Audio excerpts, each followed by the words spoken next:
أعوذ بالله من الشيطان الرجيم بسم الله الرحمن الرحيم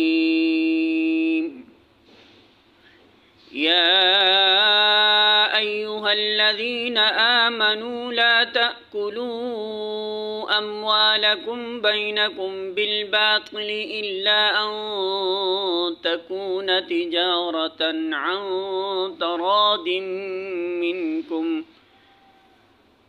ولا تقتلوا أنفسكم إن اللہ کان بکم رحیما۔ سورۃ النساء آیت نمبر 29۔ ترجمہ: اے لوگو جو ایمان لائے ہو، آپس میں ایک دوسرے کے مال باطل طریقوں سے نہ کھاؤ۔ لین دین ہونا چاہیے آپس کی رضامندی سے، اور اپنے آپ کو قتل نہ کرو، یقین مانو کہ اللہ تمہارے اوپر مہربان ہے۔ سورۃ النساء حاشیہ نمبر 50۔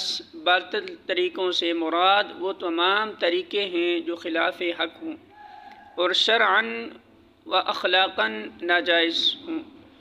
لین دین سے مراد یہ ہے کہ آپس میں مفاد و منافع کا تبادلہ ہونا چاہیے، جس طرح تجارت اور صنعت و حرفت وغیرہ میں ہوتا ہے کہ ایک شخص دوسرے شخص کی ضروریات فراہم کرنے کے لیے محنت کرتا ہے اور وہ اس کا معاوضہ دیتا ہے۔ آپس کی رضامندی سے مراد یہ ہے کہ لین دین نہ تو کسی ناجائز دباؤ سے ہو اور نہ فریب و دغا سے۔ رشوت اور سود میں بظاہر رضامندی ہوتی ہے، مگر فی الواقع وہ رضامندی مجبورانہ ہوتی ہے اور دباؤ کا نتیجہ ہوتا ہے۔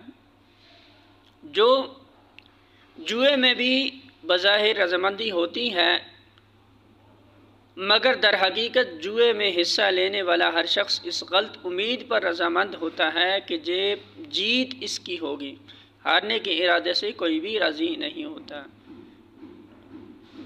جعل اور فریب کے کاروباروں میں بھی بظاہر رضامندی ہوتی ہے، مگر اس غلط فہمی کی بنا پر ہوتی ہے کہ اندر جعل و فریب نہیں ہے۔ اگر فریق ثانی کو معلوم ہو کہ تم اس جعل یا فریب کر رہے ہو تو وہ ہرگز اس پر راضی نہ ہو۔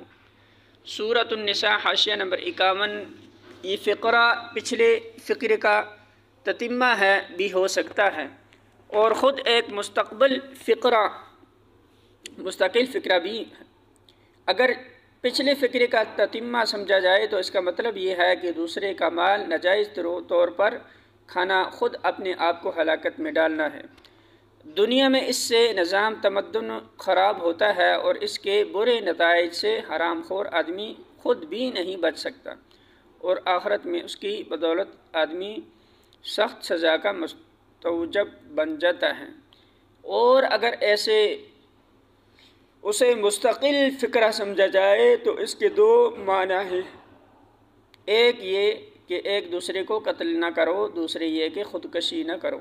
اللہ تعالیٰ نے الفاظ ایسے جامع استعمال کیے ہیں اور ترتیب کلام ایسی رکھی ہے کہ اس سے یہ تینوں مفہوم نکلتے ہیں اور تینوں حق ہیں۔ سورۃ النساء حاشیہ نمبر 52۔